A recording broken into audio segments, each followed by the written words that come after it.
আসসালামু আলাইকুম রহমতুল্লাহ। মাটিয়া ফুড কর্নারে সবাইকে স্বাগতম। আশা করি আপনারা অনেক ভালো আছেন।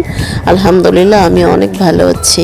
আজকে আমি নিয়ে এসেছি খাসির মাংসের বিরিয়ানি। এভাবে খাসির মাংস বানালে জিভে জল লাগিয়ে থাকবে। অবশ্যই পুরো ভিডিওটির সঙ্গে থাকবেন এবং লাইক কমেন্ট শেয়ার করতে ভুলবেন না। ভিডিওটি শেয়ার করে আরেকজনকে দেখার সুযোগ করে দিবেন। আজকে বিরিয়ানি রান্না করার জন্য আমি সব কিছু এখানে রেডি করে নিচ্ছি। এগুলো এখন ব্লেন্ডারে আমি ব্লেন্ড করে বেটে নিব। আজকে পোলাওটা রান্না করতে গিয়ে এমন কিছু হয়ে গেল যা আমি দেখাতে পারবো না, কিন্তু বলতে পারবো। বিরিয়ানিটি রান্নার শেষের দিকে গিয়ে হাতের মধ্যে এমনভাবে গরম পানিগুলো পড়লো যা বলে বোঝাতে পারবো না। এতটাই খারাপ হয়েছিল। বিরিয়ানিটি হয়ে গেল, কিন্তু আমার হাতটা একদম কি বলবো বলে বোঝাতে পারবো না। একে একে সব কিছু প্রসেসিং করে আমি বিরিয়ানির জন্য সব কিছু রেডি করে নিচ্ছি।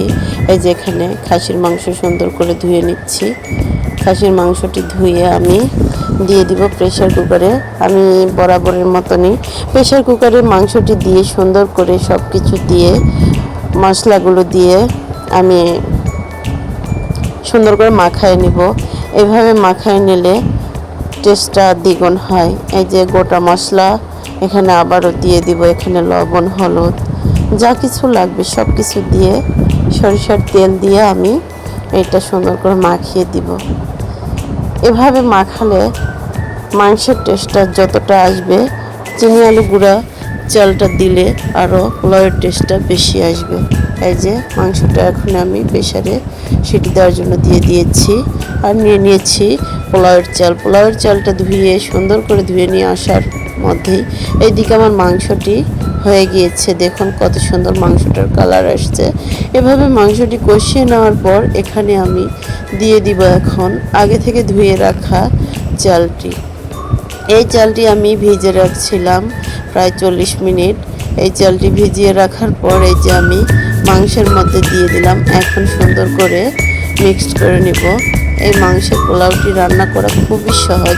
আপনারা বাসায় অবশ্যই ট্রাই করবেন। এভাবে রান্না করে সকালের মন জয় করে নিতে পারবেন, আর মুখে লেগে থাকার মতো। এই যে ভালো করে কষানোর পর আমি গরম পানি দিয়েছি। এখন এটা সুন্দর করে যখন একটু পানি থাকবে তখন আমি দিয়ে দিব দমে। আর এই পোলাওটা যদি দমে রাখা হয় খুবই সুন্দর একটা ঝরঝরে ভাব আসে। যে দেখুন কত সুন্দর আমার পোলাওটা হয়ে গিয়েছে।